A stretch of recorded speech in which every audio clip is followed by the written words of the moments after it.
Buenas tardes, queridos amigos, a todo el mundo que está en esta vorágine nerudiana, en donde nos encontramos aquí con Cristina y con José Hilton, para darles a entender todo lo que sufrió, gozó, enamoró, recorrió Pablo Neruda. Y Tomás Lago es uno de sus amigos desde la infancia que habla mucho de todo esto sucedido. Así que vamos a darle inicio, como siempre, a Cristina Labat para que nos entregue su fragmento en francés. Adelante, Cristina. Merci. C'est ainsi que Neruda est arrivé chez lui, grand foule des chants. Ils ont chanté la chanson nationale. L'avion est arrivé à 1h22. Les chants étaient partout de toute façon. J'étais allée dans la voiture d'un parent de Dora, une voiture de location que nous avions résolu occuper et de payer au prorata. Mario Solimano, Maury et moi avec nos femmes respectives. Nous avons envoyé Victoria, ma petite fille, avec Maria Inès à Manuel Solimano, qui avait une camionnette dans son entreprise à l'Alameda. Une journée splendide, encore une fois, mais avec un peu de brume traînée près de l'aérodrome. Dans les halls de la gare, j'ai rencontré Fernando Silva, qui allait pour la première fois attendre son client. Les amis les plus connus étaient toujours là. J'ai réussi à entrer dans les champs avec un peu d'effort et nous nous sommes installés en ligne dans un des passages glacés. Le commandant ne trouvait pas comment contenir les champs. Diego avait rejoint la fourmi au premier lieu avec Gilles et Contreras la barca. Olga Hurtado voulait à tout prix faire entrer Laurita dans ce groupe avec cette nervosité un peu folle de l'hystérie collective.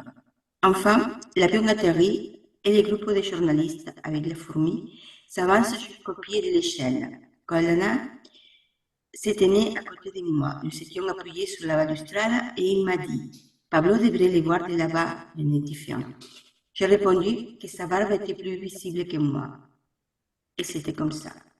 Après s'être attardé un moment sur une petite émission de radio que Lenka Franolic lui avait préparée lors de l'atterri sur les marches du bateau, mais il allait bien, vêtu de vêtements décontractés et d'une casquette de détective verte avec un fin ruban argenté. En sortant, après avoir échangé quelques mots avec Don Carlos del Stofo, j'ai essayé de localiser Bachaban sur Verqueso dans une voiture pour retourner à Santiago, car il ne savait pas comment y aller. De González Vera, Julio Salcedo, il n'y a je ne sais pas qui d'autre. Gilles, je pense, ayant oublié de le faire.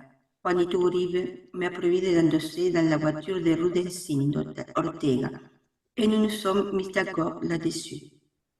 Il n'y a eu aucun incident d'aucune sorte d'enregistrement. Les valises étaient rapides.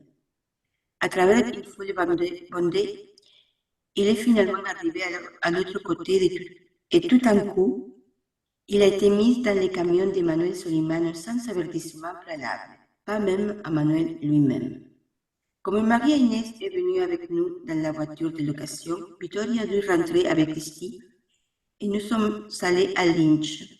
Je dois me souvenir ici de la chanson nationale chantée par le public à toute tête sur la terrasse, se distinguant la mèche par son enthousiasme sans pareil au atterri de l'avion et les cris de Neruda, Neruda que résonnait encore dans mes oreilles.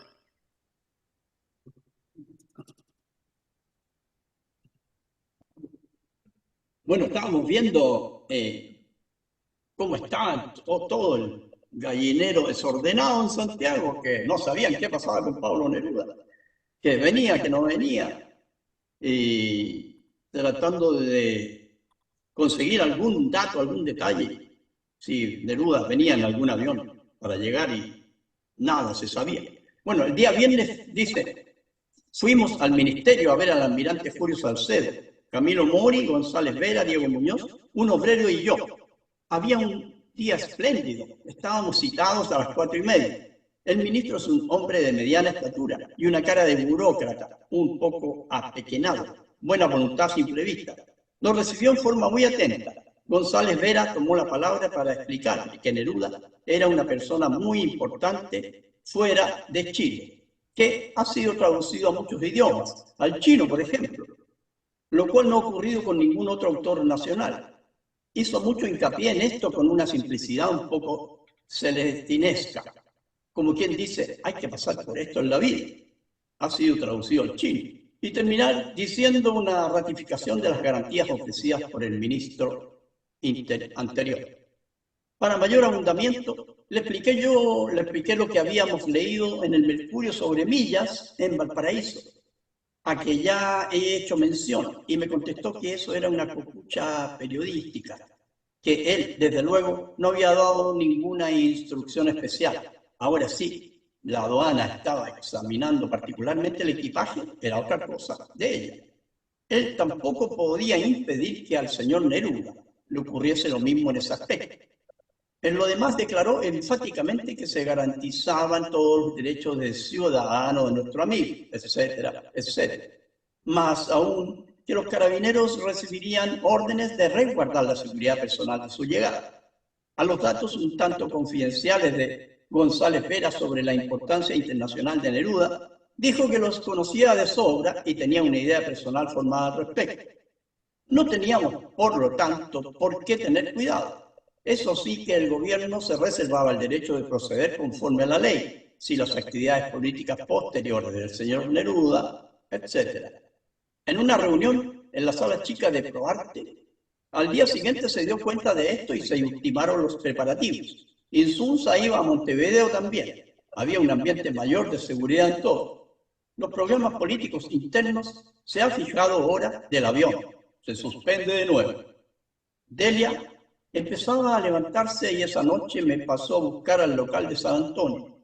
Recuerdo aquí que en la reunión semanal de la Alianza en la Biblioteca Nacional, sala de censura cinematográfica, Salcedo había llegado pidiendo que designáramos un orador que esa institución para que usara la palabra en la Plaza Bulnes. Advertí que no era necesario y el comité había hecho especial hincapié en no recargar los discursos del acto, cuyo programa ya estaba acordado. Coloane agregó que yo también representaba la AICH, pero Salcedo, que en calidad de vicepresidente dirigía la institución, estando Mireya Lafuente en Europa, Congreso por la Paz, no pareció quedar satisfecho de ningún modo. Cuando esa noche llegamos a Proarte, todo se aclaró al encontrar allí a Jorge Giles, con un programa totalmente diferente al aprobado en esa sesión anterior. No solo hablaría la persona propuesta por Salcedo, que era José Miguel Varas, sino también Inés Moreno por las mujeres. Assim chegou no Chile Neruda. Grande tumulto, as pessoas se formaram, cantaram a canção nacional. O avião chegou aos 22 minutos. Havia gente por todos os lados, todas as partes. Eu havia ido num carro de um parente de Dora, um automóvel arrendado, alugado, que havíamos de ocupar e pagar a diária. Mário Solimano, Mori e eu, com nossas respectivas esposas. Vitória, minha garotinha, mandaram-a com Maria Inês, onde Manuel Solimano, que tinha uma nova caminhoneta em seu negócio na Alameda. Um dia esplêndido, novamente, porém, com algumas neblinas arrastadas próximo da cerca no campo de aviação.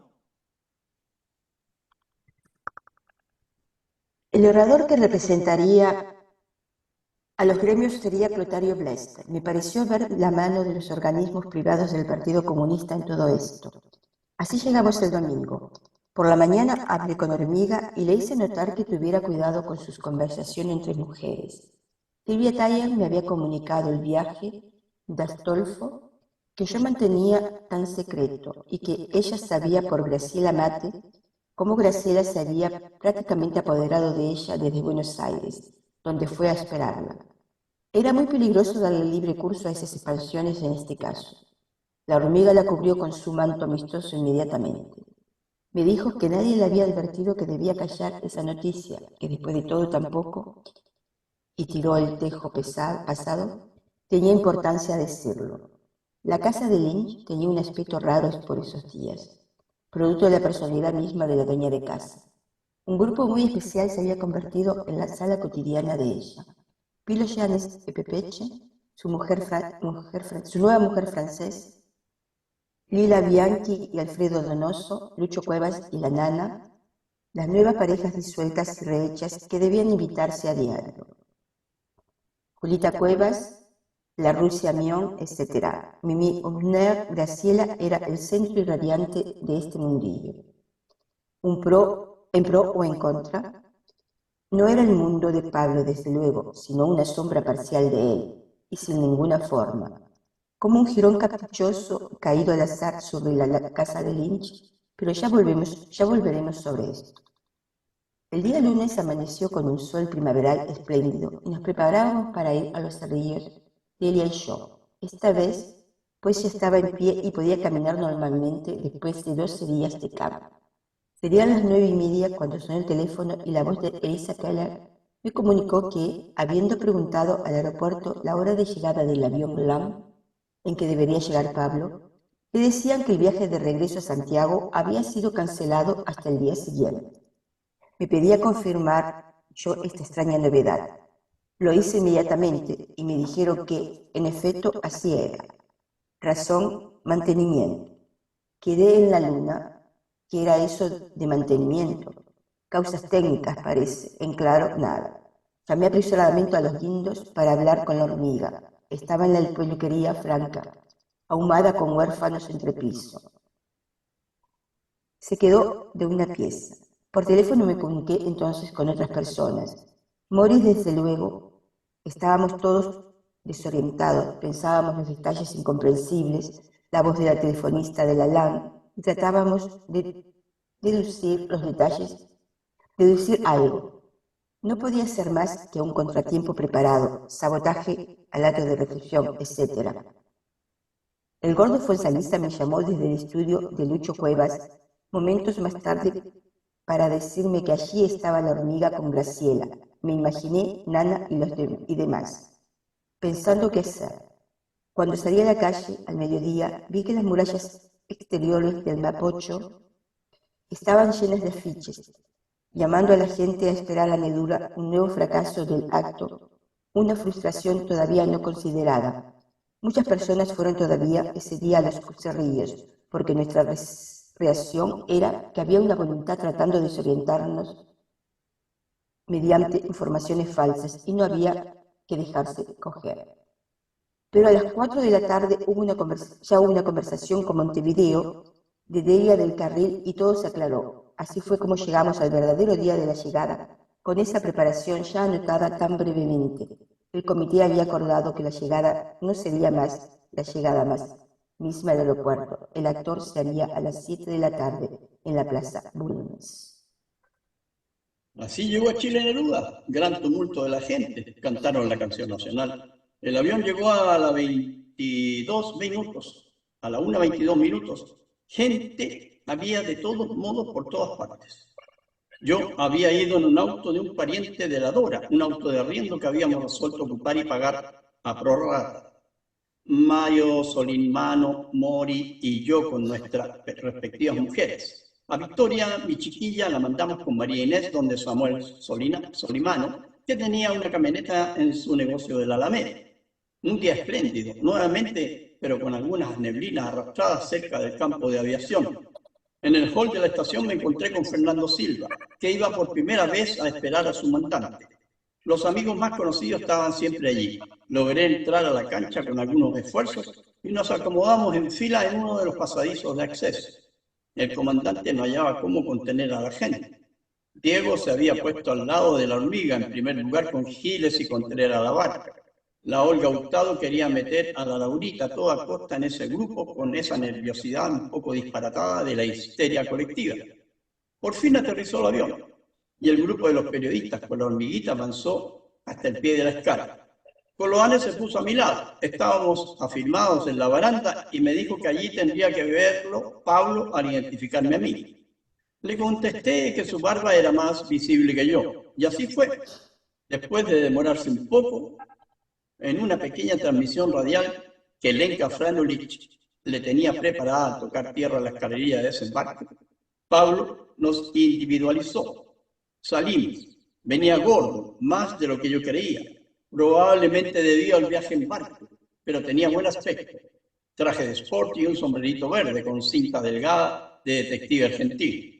En el trayecto a la salida, luego de cruzar algunas palabras con Carlos y Astolfo, traté de ubicar a Benjamín Subercasó en un coche para volver a Santiago, porque no tenía en qué hacerlo después de haber recibido, según me dijo, varias proposiciones para trasladarse hasta allí, de González Vera, Julio Salcedo y no sé quién más.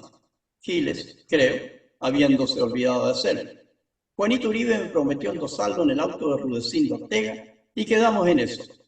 Incidentes no hubo de ninguna especie y el despacho de las maletas fue rápido y expedito. Por entre una multitud apretujada salió por fin al otro lado y de pronto fue metido en la camioneta de Manuel Solimano sin aviso previo ni aún para el propio Manuel. Como la María Inés se vino con nosotros en el auto arrendado, Victoria debió venirse con la Cristi a casa. Nos fuimos a Lynch luego de dejar a Morí y Maruja en la Plaza Baquedano. Antes de llegar a Lynch, debo recordar aquí la canción nacional cantada por el público, a voz en cuello, en la terraza, sobresaliendo la meche con entusiasmo sin igual. Cuando bajo el avión y los gritos de Neruda, Neruda, que aún resonaban en los oídos. Vai, José. Eu lia meu discurso com grande alento e, quando terminei, Pablo se levantou e abraçou-me. Respondi desajeitadamente, pois não esperava aquele gesto. Me sentei novamente entre a sombra do caminhão, estrategicamente entre Coloane e Olga Pobletti. Enquanto assistia a Leon Chamudes, que passava e repassava entre aquele espaço tão pequeno, entristecendo Pablo e perguntando-lhe uma e outra coisa, me imagino em qual momento tão pouco adequado, pois assim foi desenvolvendo o programa.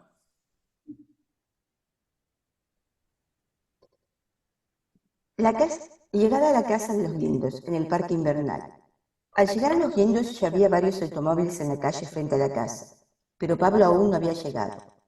La puerta estaba abierta y el camino adornado de flores, desde la entrada hasta adentro. Grupos de personas conocidas esperaban conversando. Hablé con Rubén en la vereda y en ese instante apareció el auto de Manuel con el viajero que se bajaba a abrazarlo. Entramos. Toda la casa estaba arreglada y brillante. Había un sol espléndido de primavera y el bar estaba abierto, con las mesas puestas para 20 personas o más. Pablo pasó primero al dormitorio a lavarse o peinarse, me imagino, y cerró las puertas.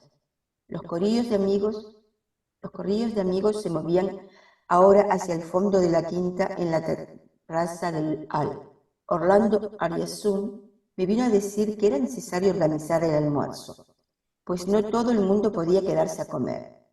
Di una mirada hacia las personas que había allí y advertí que la mayoría eran amigos de confianza y era muy difícil discriminar quién podía irse y quién no. Y todos no podían quedarse, quién sabe si la mejor solución sería irnos los amigos más cercanos. Mario Morel se había colocado al dormitorio de Pablo con su desparpajo habitual y trataba de abrirme a mí cuando pasaba frente a la puerta interior por la terraza. Fernando Medina, marido de Inés, moreno, un buen muchacho que había trabajado bastante en el comité. Vino también a decirme que tratara de despejar un poco el ambiente para el almuerzo porque a él le acababan de dar ese encargo que no hallaba cómo cumplir. Quedé pensando en el problema. Estaba allí firmando en un poste cuando Mimi vino a saludarme. Yo la había encontrado varias veces en la comida que me hizo para San Pablo, y luego en los cerrillos, y no le había dirigido la palabra, por cierto, después de su comportamiento tan poco amistoso conmigo a raíz de mi enfermedad. Pero esta vez no solo me dio la mano, sino que se precipitó y me besó en la mejilla como antes hacía. Le dije a Carlos Contreras que se quedara a almorzar, viendo que se disponía a marcharse. Pablo salió por fin del dormitorio del brazo de la hormiga hacia el interior de la quinta a ver la casa después de 30 años y tantos de ausencia. Había saludado a sus perros y el cutaca lo seguía husmeando los talones. Orlando Ayazú fue con ellos. Desde entonces, desde donde estábamos, en la terraza frente al vestíbulo, vi ese grupo alejarse hasta el fondo donde estaba el escenario del teatro rústico. Sería las 2:30 o más cuando nos vinimos. Quería almorzar en mi casa y aquello no estaba muy claro de ningún modo. Había gente de más, pero en su mayoría conocidos, y no sé a quién podía pedirle o insinuarle que se fuera a almorzar a su casa sin herir susceptibilidades. Alcancé a hablar con Pablo 2 palabras antes de marcharnos. Le dije que el discurso de recesión a nombre del comité había tenido que hacerlo yo, por si tenía interés en hacerme alguna recomendación. Me dijo que le parecía muy bien y nada más. Y el acto en la Plaza Bulnes, ovación prolongada de toda la gente fue. El desfile nocturno, sí, indiscutible en absoluto.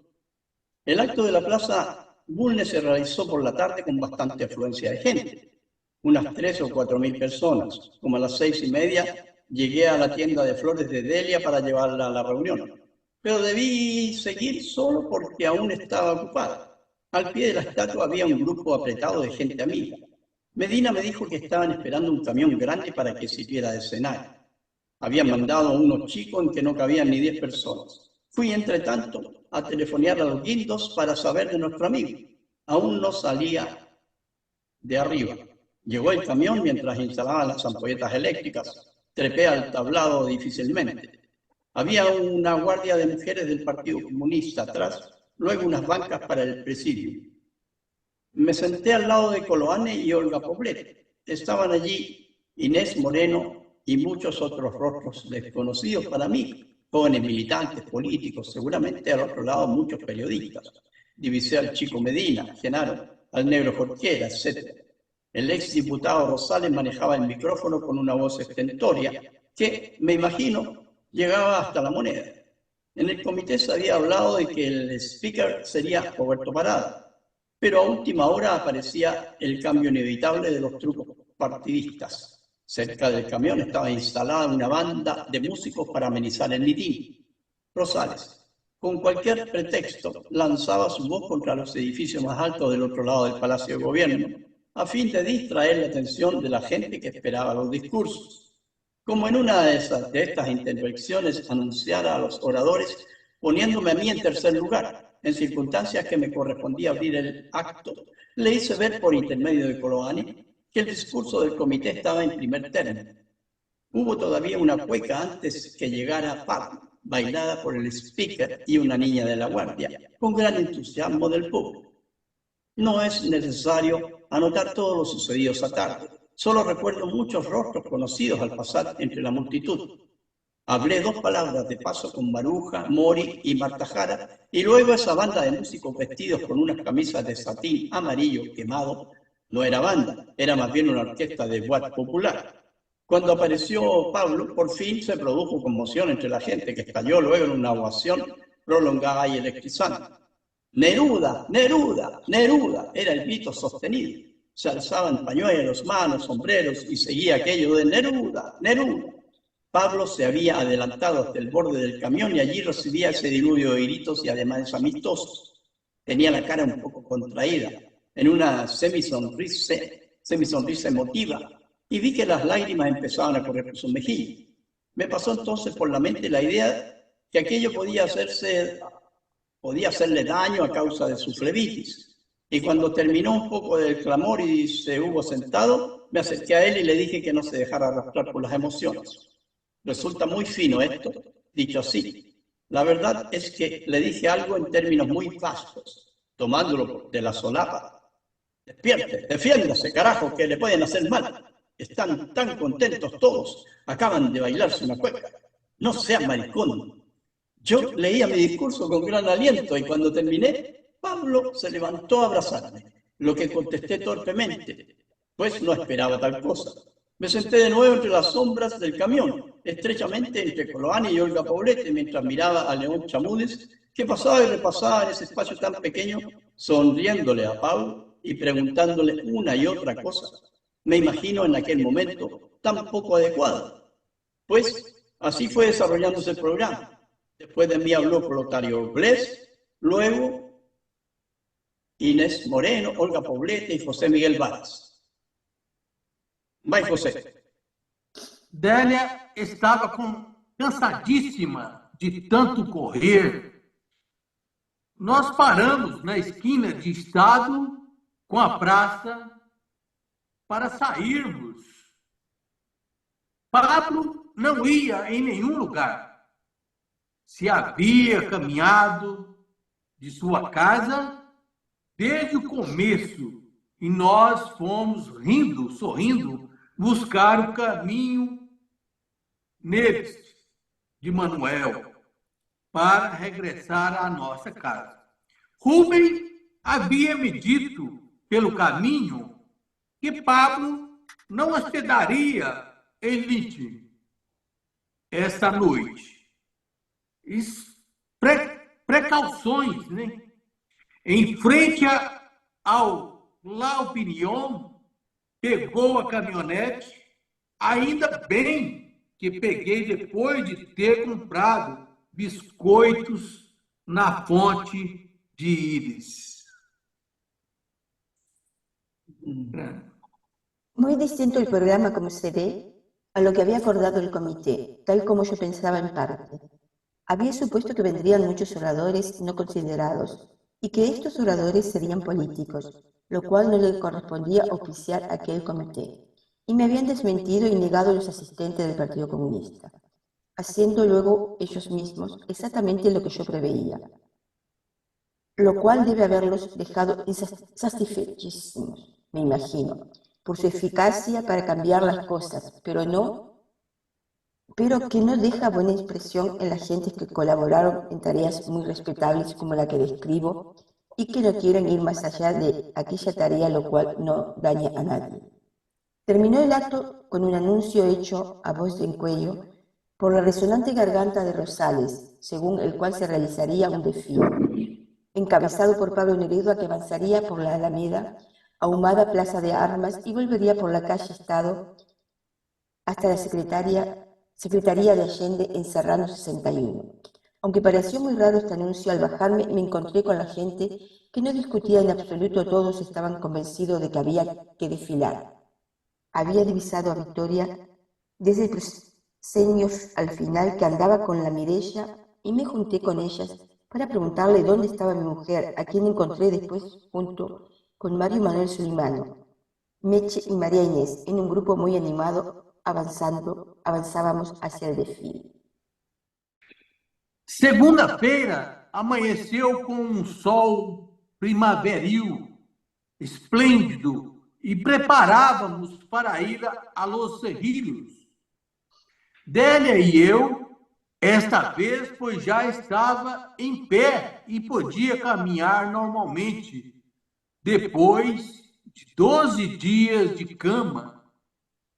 Seria às 9h30 quando tocou o telefone e a voz Elissa Keller me comunicou que, havendo perguntado no aeroporto a hora de chegada do avião, lá em que devia chegar Pablo, lhe diziam que a viagem de regresso a Santiago havia sido cancelada até o dia seguinte. Me pedia para confirmar esta estranha novidade. Pedi confirmação imediatamente e me disseram que de fato foi o que aconteceu. Razão foi manutenção. Fiquei na Lua.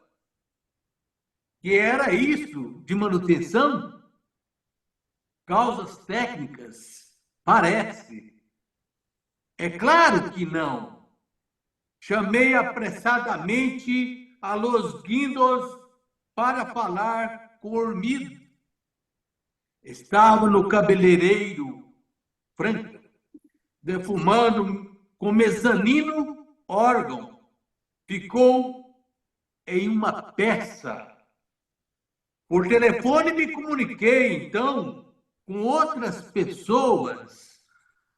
Mori, desde logo, estávamos todos desorientados. Pensávamos os detalhes incompreensíveis. A voz das telefonistas da empresa LAN.